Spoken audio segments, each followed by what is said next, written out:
That's the one wrong camera. We want to switch.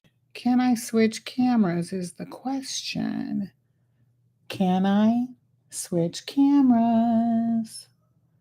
So if this is the Lumina one, which one are you? All right, maybe I can make this one the school community. Maybe. Oh my God. Okay, school community, hey. YouTube, hey. Okay, we're going to make this fun, fun, fun, fun, fun, fun. This is streaming now. This one's streaming now. So we're going to join the call here. Oh my goodness. Oh my goodness. We are live. We are live. Oh, look at my hair. So this here looks like, I think this is everybody on school. I wonder if I can switch in the middle of the camera vein. Let's see. Good to see you guys coming in. I'm going to see if I can switch it because I want to use this camera. Boop, boop. For YouTube. Boop, boop. And I might not be able to, so we might just have to leave it like this. So let's go ahead and get started. Because I feel like this angle, this is where I'm looking. I'm looking in this camera and I'm going to say hi, but I can't see you guys over here. So hello, I'm going to do my very best to capture everything because anyone on here, hey, I see somebody over here. So if you're able to turn on your camera and you want to say hi, definitely do that. But we're going to jump right in and get to some content because we only have 30 minutes tonight. And I'm just so excited for just the opportunity to be with you. So if you've got comments, first of all and foremost, welcome to Transitional Housing Maximized live Q&A. We are going to be going through some content today, some Q&A that came in. Some things came on school, some things came just from the group, my VIP. Got some things coming from also YouTube I'm hearing. So we're going to jump right in with some Q&A and go from there. Now, if you have a question, and I'm just trying to see how I can see, I think here on, you guys see me point? Because I think you can see me pointing, but this here is our school community. If you are a part of my school community and you're here on YouTube, okay, I don't know which is which. I really don't, but we're going to make it work. Go ahead and let me know in the chat so I just know who's here. I see people coming on. And if you've got a question, go ahead and put it either here on YouTube, which might be over there, or here, but I'm going to be checking both because we are live on YouTube, live in our school community. And I just want to know who's here. So if you are on our school community and you're not in school watching me, make your comments known because I answer your questions first. Anyone in our school community, I get first. And then after that, we go from there. Now, if you are not in my school community, go ahead and go to tonyschool.com. That's TONISKOOL.com. In that community is where we talk everything transitional housing maximized because it's more than transitional housing. We talk about other things too, about being purpose-driven leaders and being able to get some synergies and collaborative opportunities and partnerships together and talking about how we can scale. So not only create successful programs, but scale, creating something that is legacy that you'll get to build on. So please be sure to do that if you have not done that yet. So let's jump right into some Q&A because I'm excited about these questions. And I've got a lot of questions today. I'm going to really do my best to get through all of them. And if we don't get through all of them, then it is what it is. We'll cover the rest of them next week. But I want to at least make sure at the end of this, if you are a part of our school community, we've got the what would you do? In the what would you do, we're going to answer that question. What would you do in that scenario? We're going to save that for last. So I'm going to quickly talk really fast. So if you got your notebook, grab them because we're going to talk about some of the questions that have come in. The first one that came in is talking specifically about how do you manage utilities efficiently in either a group or a transitional home. Now I can say honestly, whoo woo woo. Utilities can get out of control if you do not learn how to catch them. And it all really starts with I think, just depending on the home, if you don't have an energy efficient home, then that's going to be a challenge to be able to, because if you're not energy efficient already, it costs a lot of money to get energy efficient appliances, making sure that you've got the windows that are keeping the energy, you got energy efficient windows, you've got ways in which you are utilizing and reserving that energy. And that's hard to do if you're in an older home or you have a home that already doesn't have those things. But if you can get those things up front, you're doing this right way, get those things up front. That will be worth its weight in gold, especially using like LED lights. Like we ended up changing all of our LED lights out because we did have older homes. We changed those out so we could at least save money as it related to those type of things. But being able to make sure you've got the right energy efficient appliances in place is critical to keep those utilities down. Also, we use a lot of the programmable thermostats. And not only do we have the programmable ones, but we want to make sure that it has the way in which we can control it. Like we put boxes on it, we keep the keys ourselves, so that we just make sure that we can maintain it, we can monitor it and make the changes that we need to as the seasons change. Because that's one of the great ways that we keep our costs down and we manage it pretty seamlessly because it's programmable. So you want to be able to have that. But a large part of you staying efficient is the education that you give to your residents. Because if they don't understand, most people who get into this space, they know that all the utilities are covered. Just know they will take advantage of that if you do not put some controls around it that protect you from them overusing things. Like one of the things they always used to do, I remember in the beginning, like you're not just going to dry a pair of drawers and in the dryer. You're going to wash a full load of clothes and make sure that it's done right. So we make sure that at the very beginning we're setting expectations around the utilities so they understand what is um, because we're paying a lot of money for these utilities at times, and especially if you're not in an energy efficient home, it can really like skyrocket, especially during the winter and during the summer months. So letting them understand what those practices are, putting those things in place that let them know, hey, turn this off. Like we go through like an extra mile on making sure we're educating them on what our expectations are. We cover it not only in orientation, but we cover it on a regular basis when we have house meetings. Like the more you communicate, I know you'll probably be thinking, oh my God, we just over communicate. No, you're not over communicating. You need to over communicate because when you over communicate in that area, it's going to really help you keep those resources down. I also notice sometimes the guys like to leave their windows open, like in the winter time. Like, no, if we catch windows open, we have discussions about what that looks like when you abuse the rules that we have in place around those things. So making sure that you create a welcoming space and they understand what you want to do is keep the resources down and keep those expenses down, but then talking about those consequences, making sure they understand, we don't want to misuse this. And so we regularly communicate, we regularly monitor. So making sure that you're regularly monitoring how those utilities are coming and you're not letting it get out of control too fast. Another thing we do is we always are doing budget billing because it keeps things pretty consistent, but you got to even watch that too. Because if you understand anything about budget billing, the goal is you pay that flat fee every month.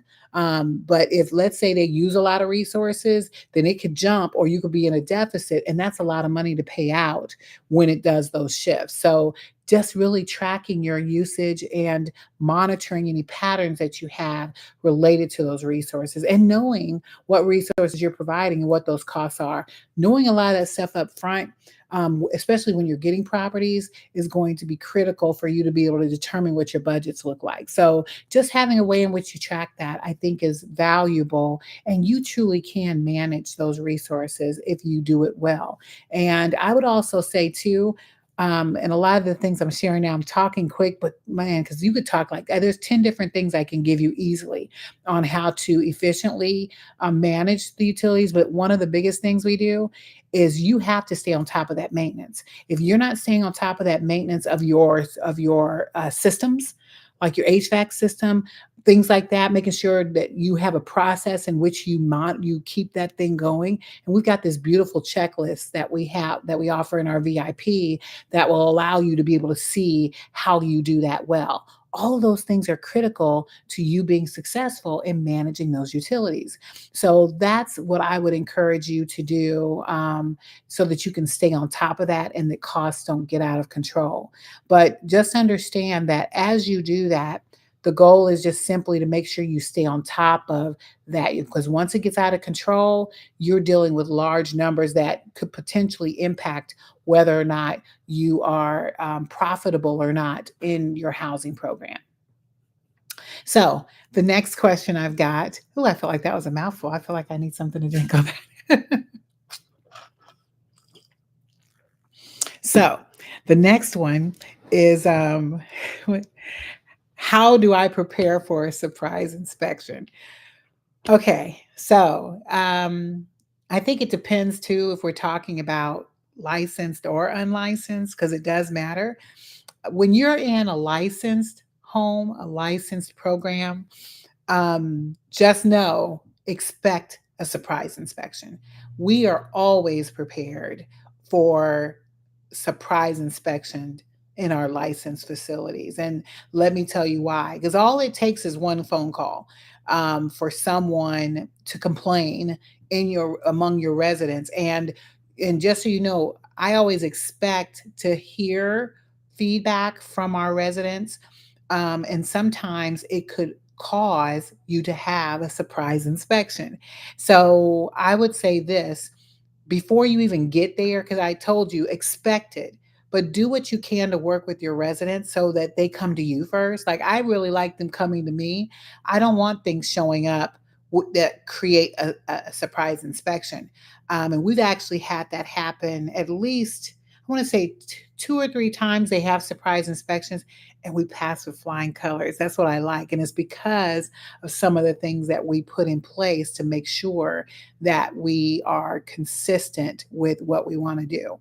So making sure first, because and because of how we had staffing, we always had our staff that was fully aware what to do when an inspection happened, to make sure all of our documentation is in place. And we do a lot of things electronically. I'm not a big fan of paper, but you can have both. You can have paper and you can have electronic. And some people require you to have both. We had both. So making sure that the information was readily available so that when they showed up, you already had those things in place. And you're very welcoming, because you don't want to not, I mean, clearly you don't want to have chaos on that day. And it could be a chaotic day when they arrive. So making sure the place is always clean. Cleanliness is everything, because you don't know why they're coming by. So making sure that those things are in place as they need to be, making sure your staff is fully aware of how to move so that you are consistently prepared for anything that happens. And of course, if there's any maintenance issues going on, you want to have those things resolved immediately. We actually kept a maintenance request online platform. So as maintenance issues came, we immediately got them and we quickly addressed them. That way, weren't sitting on broken smoke detectors or any type of issues with lighting or anything like that that could potentially get it flagged. Because when they show up for an inspection, they're not just going to come for the one thing that was complained about. They are there to not only do that thing, but they're going to check out other things as well, just to make sure that you're good. And I don't want you or your staff to be taken off guard if you are in a licensed facility. Now, I'm telling you, this is for licensed programs that are licensed with the state, because they will show up in a surprise inspection. I want you to guarantee that it will happen, because it's better to be prepared than not, right? So making sure you have those things in place. And then I would say, in when you don't have it be licensed, I'm just going to say it's not as formal in an unlicensed program.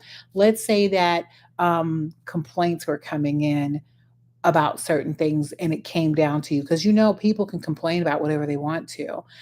So I say this, especially when you're dealing with unlicensed homes, and let's say you're dealing with a vulnerable population that might, because of HIPAA or other things, we like to give a little notice and a process in which we operate. So I would just say that when surprise inspections don't usually happen unless you are already hearing things happening, they then will do a surprise, or let's say that there's something inspection wise, like something's wrong with the building. Typically, inspections are unlicensed is because of a building issue. So that's why I tell you right up front, if you got an issue with your property around safety, deal with it, because you don't want to deal with it having an inspector come in. And inspectors can come anytime they want to and knock on your door. Now, in an unlicensed home, because someone knocks, I will just say a lot of my guys really don't answer the doors. Just being real, a lot of them don't like to answer the door because we do work with a different population. Um, and so I would just encourage you that if that does happen, that you're prepared, that the property, meets whatever safety guidelines it needs to have in place. The property is clean, and then someone, your house manager, would be the person speaking on your behalf. And if they're asking to come in, I will tell you, you're not required to let them in because it's unlicensed. So you're not required to let someone in. You could, and so having guidelines in place that let them know what our protocol is related to unexpected visitors, because they we still have guidelines related to visitors, and an inspector is a visitor. So having things and measures like that in place sort of give you some time to work through things. But I would encourage you, if you have any issues related to safety, deal with that, because those are the type of things that you will have an inspector show up for those type of cases. Now, and I could talk all day about that one, but I got like seven more questions I want to try to get through and cover, because we did receive a lot coming through. So hopefully that answered your question related to surprise inspections. Also, we've got, can I operate transitional housing out of my home? So I'm going to say, yes, you can. You can do it out of your home. And to be honest with you, I would love the opportunity to do something like that. I've never done it, but I can tell you this, when you do it, there's a way you have to handle it because it's different, because this is your home and also a program.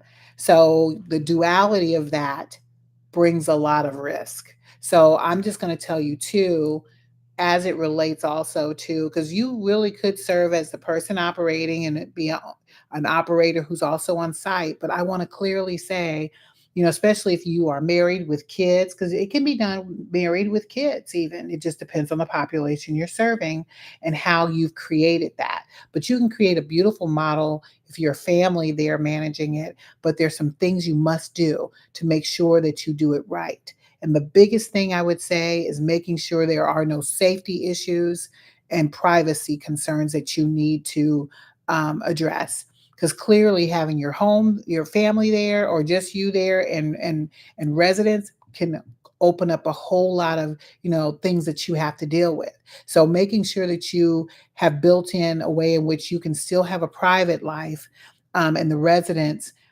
so that you have that separation, because it can get blurred. And where there are blurred lines, things change. So I would say clearly making sure if there's any issues around safety or privacy, you quickly address it and deal with it, like create a plan in which that can work.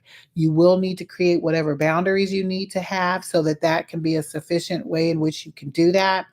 You also need to consider probably having a separate entrance for you and your family, because clearly having that separation will make it easier to then show how they're separate, but you're still there and it's in your home. But you might have a garage apartment, right, that has two, three bedrooms and a bathroom that you could operate in, while the house could be where you would run a program. But you clearly need to check zoning and occupancy, because that's always still something you need to consider as you're thinking that through. But I would clearly say it can be done, but these are things you have to think about. You also have to think about the insurance. Um, where your house and your personal stuff stops and then where the other begins. Like what's yours and what's this? Like it's going to create a lot of things you need to think about. And how do you protect yourself? And how do you create and protect that liability and shield yourself from that? All because your personal stuff is there alongside the program stuff. So those are things you need to think about if you want to do that. I think it's a beautiful idea to do. I actually encourage it, but I would definitely have somebody walk you through how that needs to look so that you are protected on every level. I can't cover everything in a 30-minute Q&A, but you clearly want to make sure you've thought that through. And I would say put a timeline to it. So if you know you're going to do this in your personal home and you create it and it can work, meeting all those other things we said, how long are you going to do that for? Being able to design it that way so you know where your next milestone is related to that property. But I think that's a beautiful idea if you can make it work. And I've heard people who've done that before, and I think that's wonderful. I just think you just need to think that through fully and understand what things you need to protect yourself for. All right. How do I ensure residents feel safe? Feeling safe. Okay. So I can say when you think about safety, it's bigger than the property itself. So we're not just talking about physical safety. I think it goes beyond that. Clearly, we understand cameras, having it in common areas, right? Because your goal is to be able to provide that accountability as people are there at the property and then where you have visibility of what's going on at all times and make sure it's recorded. I'm going to stress that because if it's not recorded, what was that for? No one wants to sit and watch a camera all day. I don't. So making sure that you do that right. Also, um, I would say that uh, by having cameras, it also should prevent people from doing things that they're not supposed to do. At least you hope it does.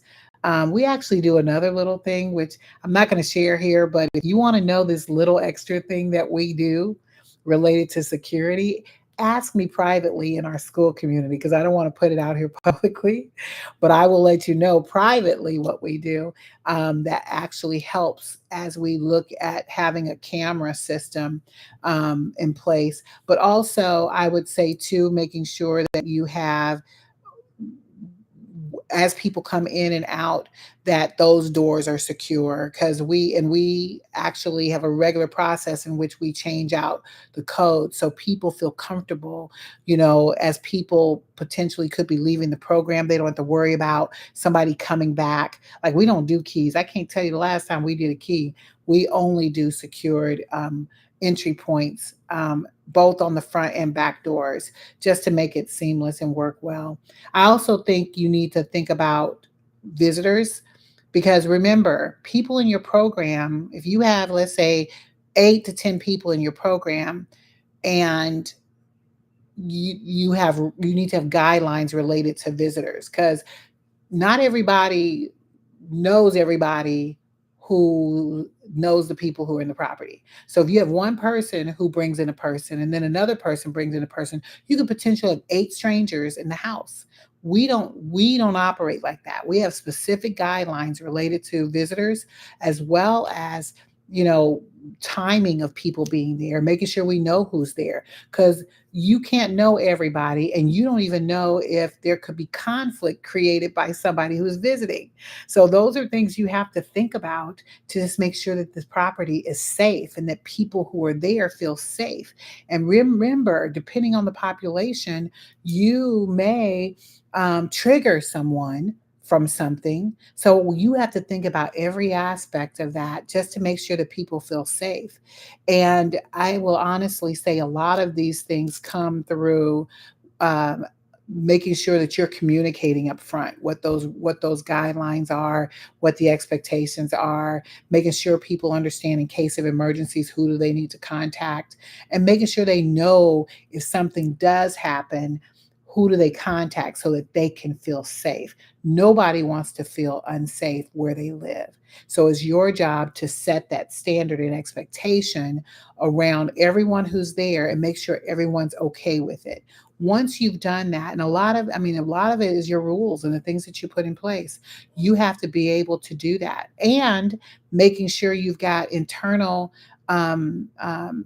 conflict resolution training for not just the people working with you, volunteers or staff, but even the individuals that are there. We have training even for them so they understand what does it look like to de-escalate, because the goal is to make sure that people feel safe, and you don't want anyone ever feeling like they aren't safe. So really making sure that you can do that, and a way in which you have a process that they can report things to you. Our guys were good at letting us know. Actually, my husband managed that really well. But they would let him know when things weren't right and things, and he would work with them and massage it. And it wasn't something that went on forever. Our goal is that we teach them how to fish. We teach them how to do that and control that themselves. But they always engaged him when they needed a little extra help. And that, by creating that buffer, it really helped. And we do a lot of house meetings when it's necessary, just to make sure everybody's aware of what's expected. So, wow, that was a mouthful, and it's already 8:56. So I know I'm not going to get through all of this content. I want to jump to the what would you do, and I want to just make sure too I don't have any Q&A over here. Hold on. Okay, perfect. So the one thing I want to get to next, because I really want to get to this, what would you do?